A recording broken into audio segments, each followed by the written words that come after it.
What joy to be able to celebrate Christmas with all of you. Thank you for coming out tonight, or should I say this morning, on this Christmas morning to celebrate the birth of our God, our salvation, that God came to be one of us. It's a beautiful thing that when we see how Joseph, in his obedience, took Mary and they went to Bethlehem on this long journey. Incidentally, somebody gave me a card earlier today that had a picture of Joseph leading Mary on a donkey and Joseph saying something along the lines of, "Can we switch places?" And she looks at him and says, "You're kidding, right?" Right. But we look at these things and we see he was obedient and he was a good man and he was trying to live out to his godly call to be the protector of Mary. And so he brings them to Bethlehem.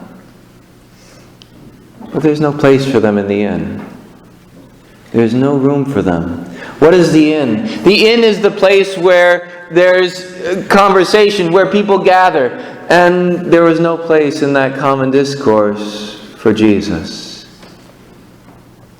We can see this somewhat in our society as well, where Jesus is pushed off to the side. They say, "We don't want you in the center of our important decisions. We want you off to the side." And they push him out. And on this Christmas day, we have this question to ask ourselves. Do we allow him room in the inn of our hearts? Do we allow him to enter in? Or is Jesus something for the sidelines? You note who the angels went to. They didn't go to those who were at the inn to say, "Hey, you missed out on something." They didn't go to the people that were in the rich palaces. They went to those who were living outside in the fields. These shepherds. The people that everyone else really would have looked down on. The angels went to them to say, this is where the good news is going to be proclaimed.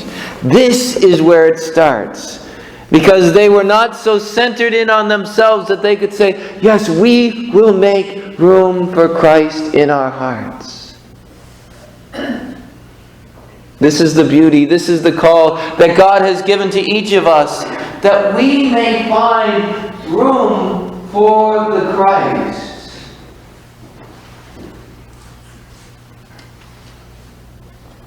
Will we give him that space in our hearts? Will we allow him to enter in? This is the most important question that we need to ask ourselves. Yes, we come here on Christmas, and thanks be to God that we're here to worship our God together tonight. But when we leave here, do we leave Jesus here as well? Do we take him with us? He wants to be at the center of each of our decisions. He wants to be at the center of our families. He wants to be at the center of our work even, our school. He wants to be at the center, at the heart. Now, sometimes when we look at Jesus saying, I want to be at the center, we think, well, he's just going to push us around and tell us what he wants us to do, and we're just going to have to put up with it if we want to get to heaven, you know, that fire insurance thing. You know, okay, we'll be obedient so we don't go to hell. Well, there's something more than that. What's the first words of the angels to the shepherds? Do not be afraid. Do not be afraid. We can be afraid of God. We can be afraid of what he's asking of us. I can be afraid. Sometimes when God asks me to do something and says, that's uncomfortable, God, I don't want to do that. It can be scary. God says, "But I bring you tidings of great joy. I want your happiness. I made you. I know it will bring you happiness. Don't be afraid to follow me. Don't be afraid to put me at center," he says. "Then you will find your joy, your happiness." The entrances of the church, we have this book, Resisting Happiness by Matthew Kelly, that we're passing out from Dynamic Catholic Institute. Great thing. You can buy these books for $1.50 if you buy them in bulk. So anyways, it's our gift to you tonight. I encourage you to take it on your way out.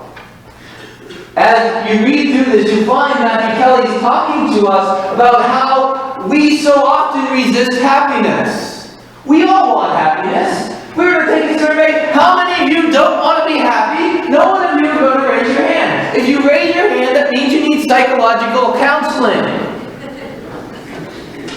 Everyone wants to be happy. We all have a different idea maybe of how we get there, but everyone wants to be happy.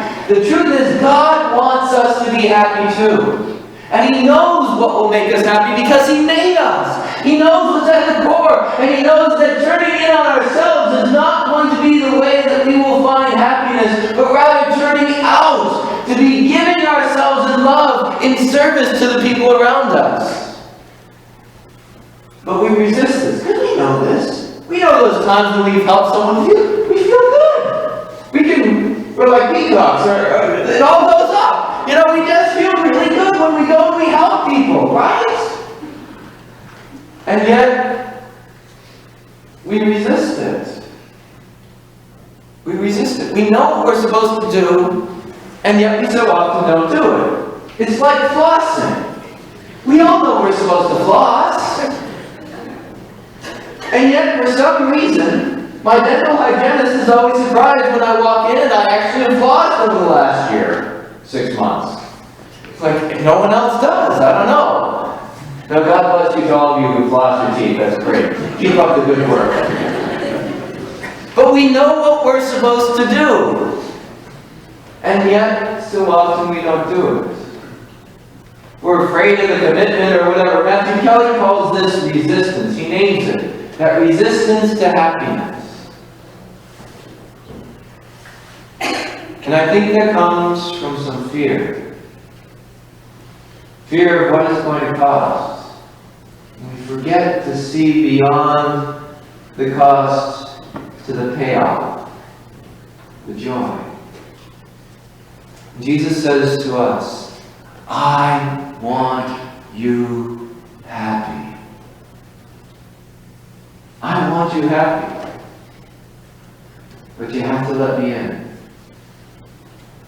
You have to give me a space in the inn of your heart." Will we push Him out? Will Jesus just be the thing we do at church? Or will we allow Him deep within? May we, this Christmas, allow Christ to bring us the joy, the happiness that He so longs to give us.